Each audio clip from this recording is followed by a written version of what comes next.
Let's go. Okay, CIC. There's no question, this is a terribly unequal society. But every time I come to a press conference, I've seen you dozens, maybe hundreds of times, there's a certain point in the press conference where the media gets yelled at. We get yelled at for being nasty to the EFF. I actually disagree with that. I think the media has been very kind to the EFF. We're getting to a point now where little birds are telling us that the EFF is hitting about 12% of the popular vote in this country. This is no longer a social experiment. This is very, very real. You guys are a political entity that is here to stay in this country, and I don't think we've, as media, as a bloc, I don't think we've interrogated the actual policies enough at this stage. So what I'd like to start with is sort of the nuts and bolts of your election manifesto, your local election manifesto, because that's why we're here today. The thing about it is that it makes a couple of real demands. And the first and most important demand it makes is on the councillors. Basically, an EFF municipality would be almost like a cradle-to-grave conception that would encompass almost every level of society. You're saying that you're offering free food markets, you're offering abattoirs, you're offering creches, you're offering a complete social program that starts at A and ends at Z, right? And the councillors are at the core of this. Where on earth, and I don't mean South Africa, I mean on earth, are we going to find these CEO geniuses who are going to run these Fortune 500 entities that are EFF municipalities?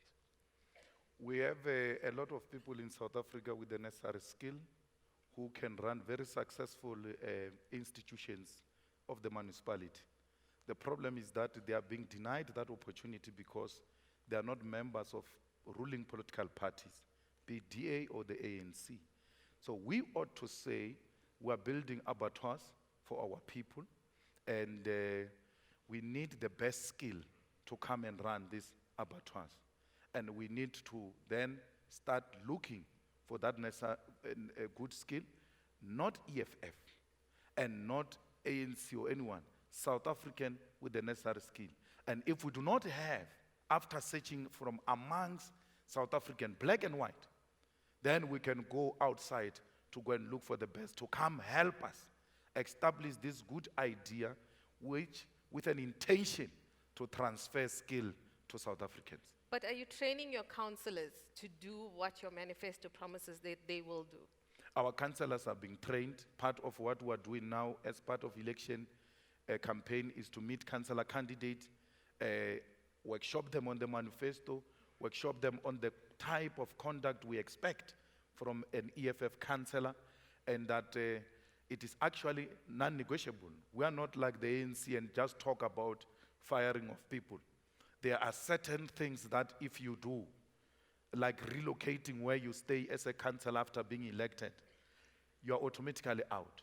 If you are found to have asked for sex in exchange for providing services to our people, you are out.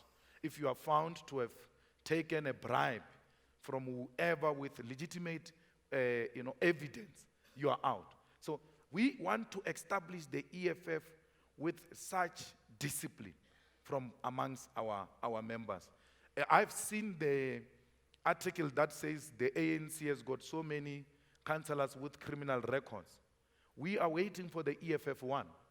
We are not going to say like where the IEC must deal with that. Anyone found to have a criminal record, there is no IEC which is going to deal with that. You are automatically disqualified because we have made it very clear to all the cadres of the EFF, no one with a criminal record should accept nomination of being a councillor. So once IEC says there's a problem with this one, there's a criminal record, out.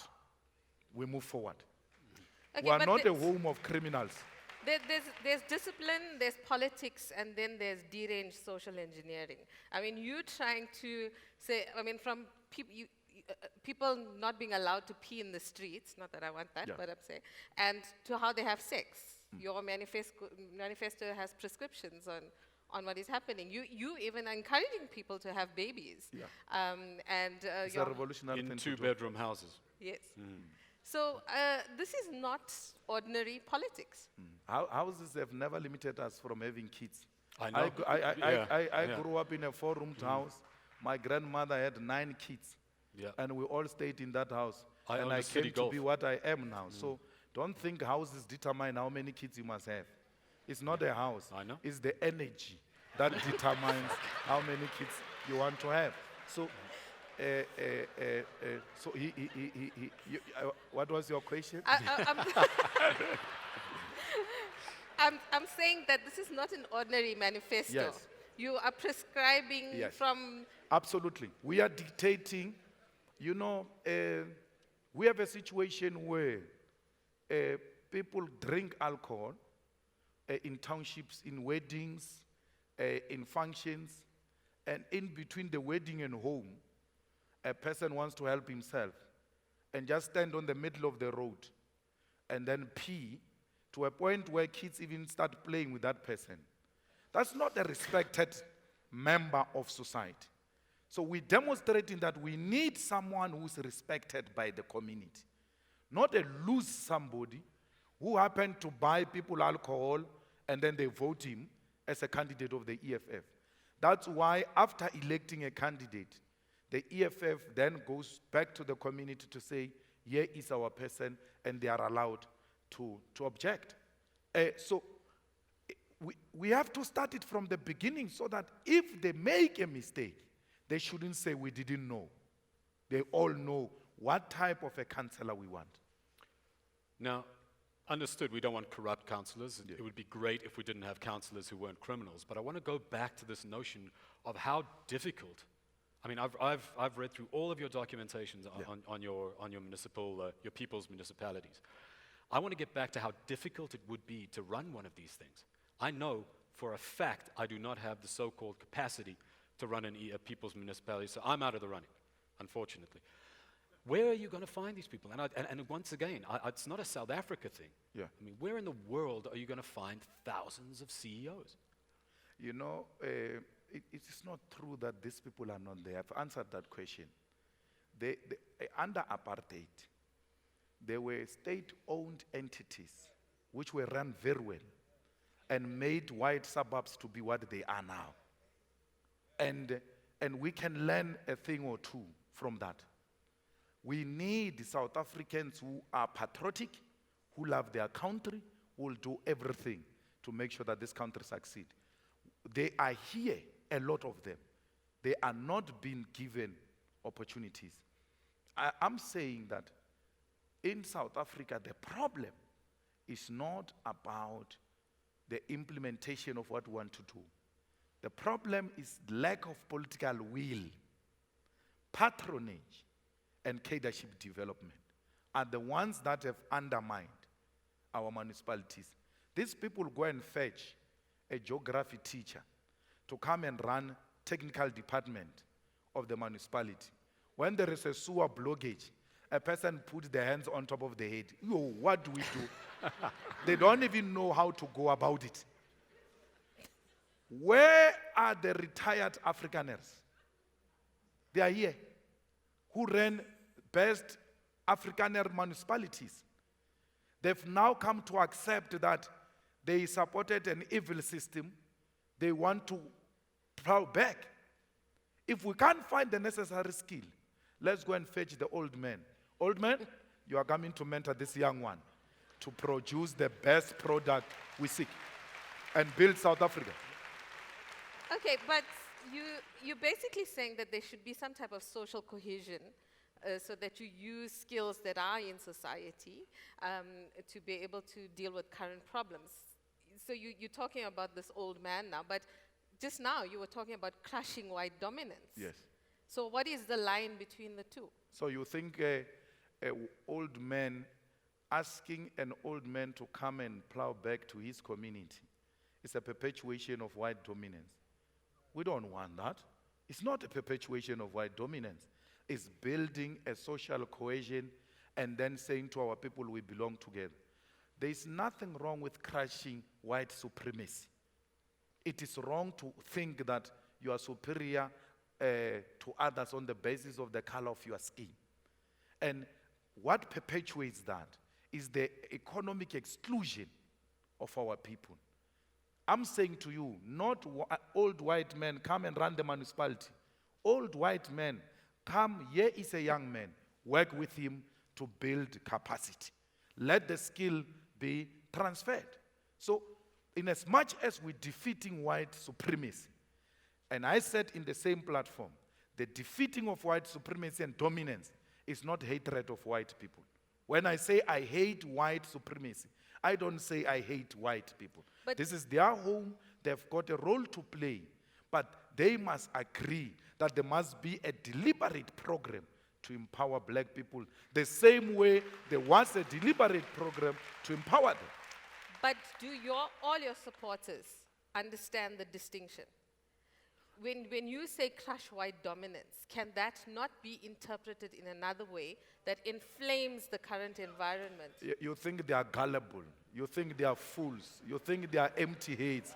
That's how you view black people. No, it's wrong. That's what I'm asking It's you wrong. the question. No, it's wrong because that's what we are subjected to. When you say you will take a gun in defense of your revolution, some fool stands here and say you are spreading violence. And it's a words of cowards like him. Zuma is not going to beat me up and I just fold my arms. It's not going to happen that. I'm going to fight back. I'm not going to start any violence. EFF is not a violent organization. There is no single EFF member who has been killed by another EFF member fighting for positions. There is no anyone in this country who has been shot by EFF member. There is no any violence that can be attributed to the EFF. Dr. Mkhize standing here comes from a most violent organization which shoot people, which kill each other for positions. We don't have that. All we are saying is that we have no cheek to offer anymore. There's nothing to offer. We're going to fight. Zuma lost elections in Alexander. And then they stole elections. They lost elections in Gauteng. And then they stole the elections. When the people were protesting in Alexander, they sent the soldiers in Alex. I had to drive from Polokwane to Pretoria to accept the results so that we calm the situation in Alexander. It's not going to happen again. They steal the elections. We'll meet them on the streets. We're not scared. Meet We're them not promoting. on the streets And do what? Do what? We will fight. If they are fighting, we'll fight. With what? With everything we have. You fighting the army? With We're what? fighting the state violence. The state violence will be met with violence. That's what the ANC did. The ANC was the most peaceful organization until the 60s when they could no longer tolerate violence, which was meted at them by the apartheid regime. They applied the same strategy. We will apply the same strategy they used against apartheid. Are you not putting your supporters' lives at risk by saying that? No, I'm putting my life at risk. There's no supporter who will go. I will go myself. I've always led from the front. There's no way where EFF supporters have been and I've not been there. I believe in this. I will do it myself. But I was at an event in Alexandra where an EFF supporter was shot by someone out of the Madala hostel in the leg. There were no EFF leadership there at the time. So my question is, it's true. My question is, this can get real. How are we going to protect people? Firstly, it's not Alexander, it's Tembisa. Let's get the facts right. No, Alexander. Which incident are you referring to? Out of the Madala hostel, an EFF supporter was shot. This was a year and a half ago. No, man, I was there. The event. You were there after. Yeah, no. I will not know what time are they going to shoot. Let's clarify you. Because I don't plan the shooting with them. Okay, fair enough. Now, I would the like to EFF plan them member who was shot in Alexander, it is because they were waiting for me. And even when a member was shot, I didn't make a U-turn. I went into the same streets where a member was shot. I addressed, after addressing, I went door to door in the same areas where the member was shot. So it's unfortunate the member was shot before I arrived.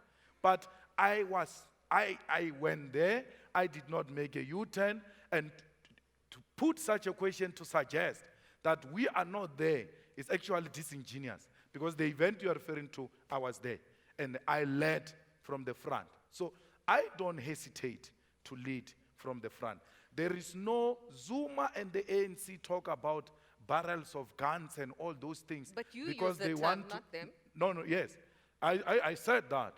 Yes, I said, and I will repeat it anyway. If you use violence against us, we're prepared to take up arms in defense of our revolution. Where would you get the arms from? The arms are everywhere. Arms can be found anywhere. If there is a political Not here will, today. we will Yeah. find. No, even here, there is arms here. Okay. You may not be aware. Let someone react in a very bad way. It's going to be taught a lesson. Very quick. Yeah, I'll So behave don't myself. don't be misled. All we are saying is that let's fight a peaceful fight. And we are doing that.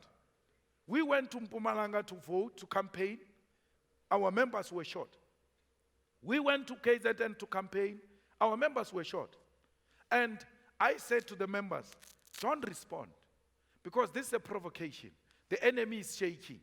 The enemy is actually accepting, unwittingly, that this is an unstoppable train of economic freedom. So we must not take up arms to self-destruct. We must not self-destruct because the enemy is going to set us up to self-destruct. So this thing is coming out very nicely, it's gelling nicely. And we're going to take over this government, you won't believe it. And there will not be a single drop of blood. There will never be, not under my instruction. Not under my, but if we're fought, there will be levels where our members will say to the leadership, we've tolerated this for far too long now.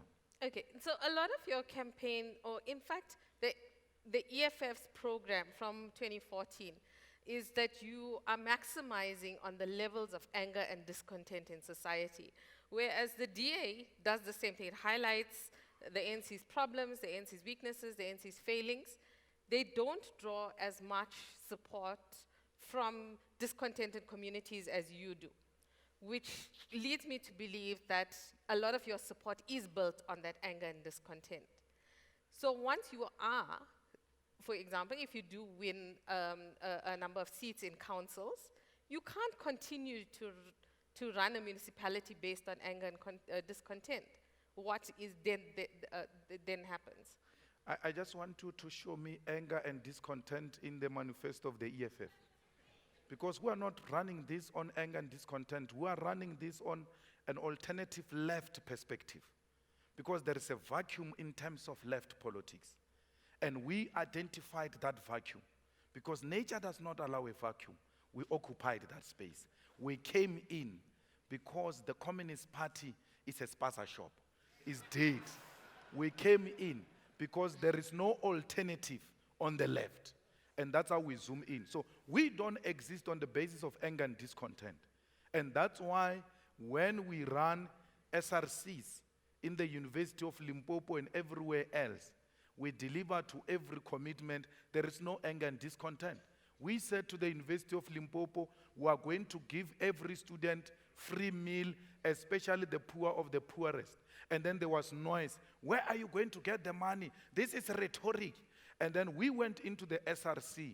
We took the money of Freshers' Ball and entertainment and alcohol, redirected it to giving poor students free meal every day. We are doing it every day. So where is anger and discontent? There is no anger and discontent. It's a left politics that takes care of the poor masses of our people. I'm glad we sort of touched on money because one of the big questions, I guess, out of the manifesto was how are these municipalities, which again are cradle-to-grave institutions, how are they going to afford to pay for all these different services?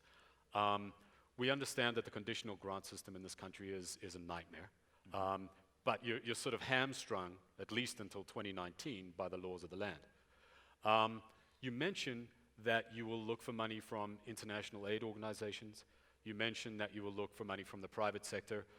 To my reading, your manifesto actually squeezes the private sector out of your municipalities. So my question is, who's going to pay for all this cool stuff? Look, I've always complained that the private sector is not playing a significant role. And when we squeeze it is to say to them, you too have a responsibility to contribute to the development of this country. and not to just come and milk this country and leave it dry. So we're not pushing anyone out. We're saying to them, you ought to play a constructive and developmental role in this country. That's point number one. Point number two, I don't understand why a municipality gets a land. They've got a land of their own. They sell that land to Pick and Pay to come and build a mall, right? And then that's once-off transaction, they are out. In an EFF-owned municipality, there's no Pick and Pay which is going to buy land from us. We're going to say to Pick and Pay, what a wonderful proposal of a mall. We're going to take 40% because we're coming with the land, and you'll take 60%. Let's work together. And then we benefit from that transaction permanently and not once off. That's what we need to do. So when I say politicians must stop sitting on their minds, they ought to start thinking, how do we generate income without squeezing the poor so that we finance our social program, which is empowering the poor masses of our people. There are a lot of opportunities that municipalities can create. They are just lazy to think. One of those, I gave you example of the land. The second thing, I come from Sishiu in the township outside Polokwane. All wards in Polokwane, they've got a park, that entertainment place there. They call it a park. You know, it's the things of white people. I don't know if we really need those things. Park. And then we do a park, and then we hire people to go and look after that park, right? And no one goes to that park from our communities. Our kids still play on the street. They don't play at the park. Why? It tells you that you developed something which is not in line with the priorities of this community. So we don't want a park. That money of the park, please build a clinic which will operate 24 hours. And then take that money you are paying those workers who are cleaning the park, which is not being used, to pay the workers of this clinic, which is going to work 24 hours. You are asking me, where are you going to get the money? Here is the money. The priorities are messed up. We're going to reprioritize and prioritize the needs of our people. Where are you going to get the money for Alexander? Hey, Santen, no more bicycle lanes. We are taking the bicycle lanes. We are going to now give the people of Alexander the water. The money is there. Why would white people fight? I want the white people of Santen to fight and say, this government is taking from us. That anger is going to draw them into meetings. And then I will go and address them. And I will conscientize these white people of South Africa that we all have a responsibility to empower each other. We need you to contribute.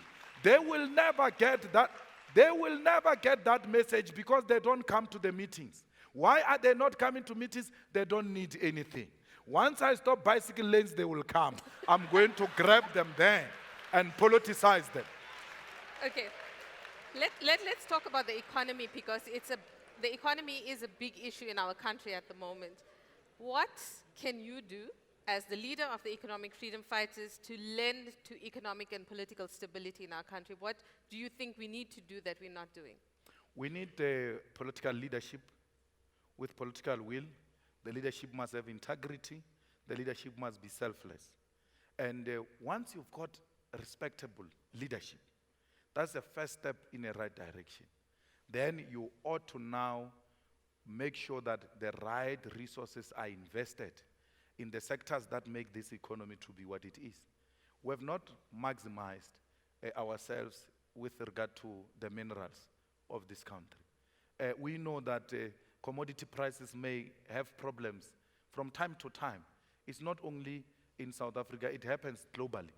But when it is a good turn and commodity prices are paying very well, we still don't get to benefit anything because we are not involved as a state from ownership and control perspective. So we want the state which will be involved in the minerals. We want the state that will not only own, but will also control so that you know how many diamonds are produced and how much is due to us. We're not closing completely out the private sector. We are actually calling in a nice English way for partnership But I'm not an Englishman, I'm a politician. So that's why I talk nationalization. So nationalization actually means greater state control and ownership. But it doesn't mean a complete ban of private participation. So we need government to be involved. The British must stop telling us that, no, capital will leave South Africa if the state gets involved in business. It's not true. After the world wars, the state took ownership of the economy of Britain, rebuilt it to be what it is today. When there was a crisis in the US, the state came in, rescued those banks, which is a clear indication these people can't rescue themselves. The state will always have to be there for them. And we're saying to them, we want to now walk with you so that you don't drown. There is no best partner you can get than a state as your partner. Stop being crybabies. Accept that the state is here to work with you to rebuild this economy, and the state, through the profits made out of such huge transactions, will reinvest that money in the social program to make South Africa a better place. Venezuela, I heard this priest talking about Venezuela. Firstly, he doesn't know Venezuela. Secondly, he has never been to Venezuela. Secondly, he Googled before he came here about Venezuela and got wrong information. 80% of the Venezuelan economy is from the oil. And oil price makes it very difficult now for countries that depends on oil to perform very well. It's not only the issue of socialism. Just generally, the oil thing is not working. It's like the problems that we had during the nationalization of steel, not steel, copper. They nationalized it at a point where copper was not doing well as a commodity. And those mines failed. And when those mines failed because the commodity was not doing well, they attributed that to nationalization. It's not correct. State-owned institutions, they are not inherently incompetent. One of them is AXA in South Africa. We build the best airports, and yet that is a state-owned company. To build an airport is not like building some useless things. It's a complicated thing, yet the state company is doing it very well. Dinel used to do very well before this one, Makanda Kanda, the headman, came in and destroyed it with the Guptas. Transnet used to do very well before Zuma cronies destroyed it. It's not about the state inherently being incompetent. It's corruption that undermines the good efforts of the state because they deploy their cronies, they deploy their cadres who know nothing about Transnet. I mean, you just take Julius Malema now to go and run Transnet because he can sing very well in political meetings. That's a recipe for disaster. So let's go for a man and a woman who's got the necessary capacity to run those institutions. Look at what Zuma's girlfriend is doing to SAA. Now, it has moved from cadres, it has moved from cronies to concubines. it has degenerated to the extreme. Somebody has to say it. It has degenerated to the extreme. It's not like SAA can't make profit. It did that before under a female CEO, black female CEO. So the problem is not state-run institutions, it's corruption. The leadership has to be firm on corruption. The ANC can't punish Zuma on corruption because they are all corrupt. It's a gangster. We are run by a gangster. And you disagree with them, they will kill you. If they don't kill you, they will expel you. They will send the institutions of the state against you. They will destroy you. Not because they want to destroy you. No, they are intimidating anyone else who wants to dare challenge them after you. Okay, we got a few minutes left. I just want to ask you before we wrap up. You mentioned the Gupta family. Yeah. You have clearly placed them in your sights as a target. You said you will drive them out of the country. They have gone, but they still seem to have an influence. What are you going to do next? Well, we are on the Gupta's case. We're not playing. You know, when we spoke about the Guptas, we were attacked from all angles. That we are wrong, we are driving away the investors, we are doing all sorts of things, we are anarchists and all that. And then everybody else came, the banks, said, no, there is a problem here. We're closing their accounts. And then everyone else said, yeah, these Guptas are a problem. Why? Because it is now said by a white man that these people are a problem. Because the white man owns the banks.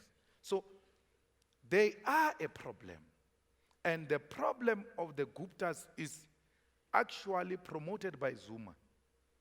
Because I used to think the Guptas are giving him small money until I was made aware that they're giving him millions of money, cash. Zuma said he was going to sue me because I said he took money to Dubai and he must do that. He must sue me. Because Zuma is benefiting directly from the Guptas. The ANC stopped the Gupta investigation because Zuma said so. Zuma said to Gauteng PGC, do you know what is the state? The state is the judiciary, the legislature, and the executive. When you say there is a capture, have they captured judiciary? Have they? And then no one dares to challenge him that they've captured you and you are the head of the state, and once they've captured the head of the state, they've captured the state. So, and he speaks like he's got a point, but I worked with him, so I know he's extremely limited, intellectual. So I know how he does things when he has run out of reason. He said, and I'm like, How I wish I was there. Because I would have said, stop it there. Stop it right there. Let me explain to you where the concept of state capture comes from.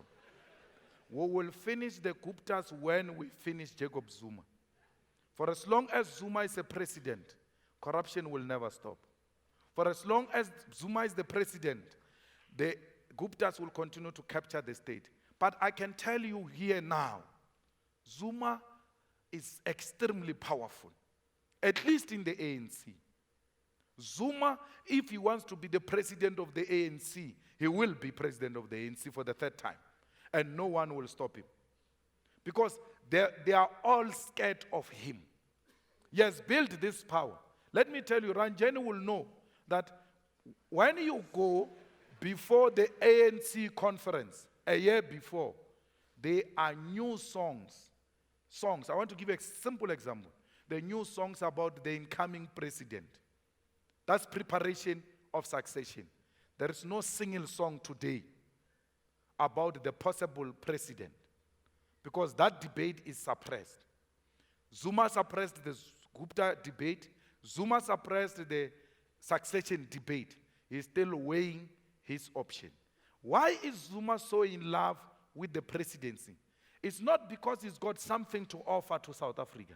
He's scared to go to prison. And he knows the only way of not going to prison is when you are in charge of presidency and then you can control the NPA. That Sean is nothing there. I've got no respect for such people. He's got Sean, he's got that man at SARS, Tom. He's got all the state institutions. So Zuma is so in charge that like he's only coming in now. It's not like a man who's going out. He has taken charge of all the strategic institutions of the state, including parliament. So he's not going anywhere. So the fight against Zuma is not a fight against the man. It's a fight against corruption, which is institutionalized by Zuma. If you're not corrupt, you're not promoted by Zuma. That's why Ramaphosa became the deputy president. How can a normal organization with morals, promote a man who has just killed people in Marikana? Same year, they say to him, well done, become deputy president. And you still want to tell me there is some morality left for this organization, which promote a man who's at the center of the killing of the people in Marikana. So the ANC is finished.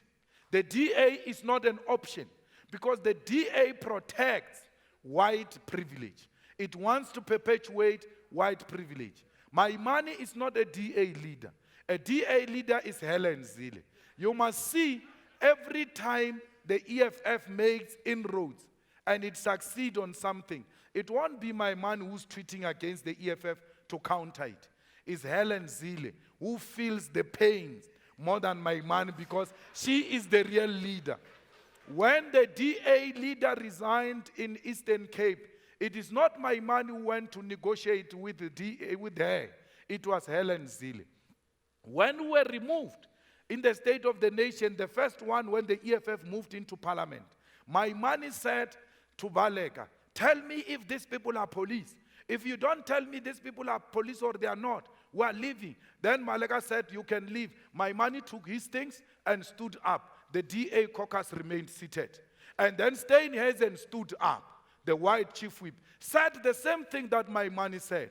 And said, if you don't guarantee me, I'm leaving. They said, if you leave, it will be on your own. We're not going to chase you out. He took his things. He stood up. The white caucus and the whole caucus stood up and left. If you doubt what I'm saying because you don't like the truth, go and Google it on YouTube and look at this part. You will see it. Mr. Malema, we're unfortunately out of time. We are the only party for black people, man.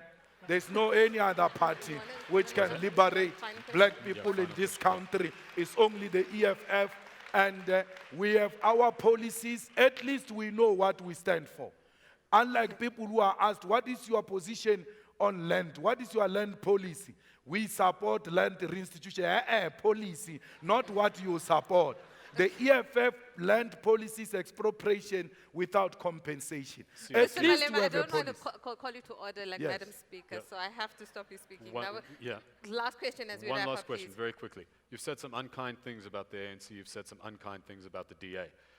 Come August 4th, do you get into bed with them to govern wards or to govern cities? Coalitions.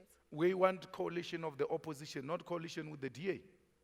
We will not go into coalition with the ANC because we'll be undermining our people. Remember that any municipality where the ANC gets less than 50%, the people will be whispering, saying to us, we don't want the ANC.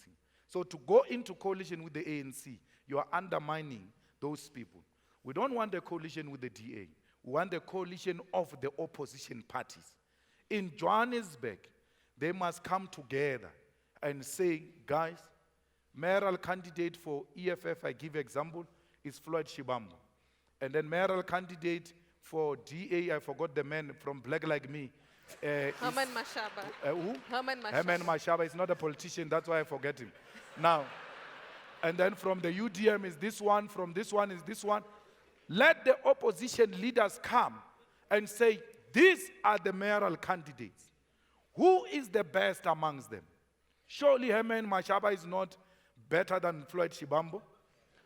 Academically, intellectually, politically, beautifully, otherwise. So let the parties choose the best cadre. And even if that cadre comes from the UDM and the UDM got the lowest votes, let it be. Remember, the policy is let the best man or woman do the job and not the political parties. On that note, thank you very, very Thank you. much, Mr. Thank you. Malema. And we hope that we still have the opportunity to find out about this fitness regime. Oh, okay. Thanks, guys. Thank you. Thank you. Thank you. Thank you very much. Thank you. Thank you. Thank you very much, everyone. Thank you. Thank you very much. Thank you for that. Thank you for that. Thank you. Right, very good. Okay, a standing ovation from certain group. Very good. Well done. Excellent. That's amazing. I was blown away. It was like the gentle feeling of developing Stockholm syndrome in a mild hostage situation. It was. I heard you do it too. You started off shell shot. You warmed up. By the end, you were all just emailing your friends saying how in love you were. So that's fine.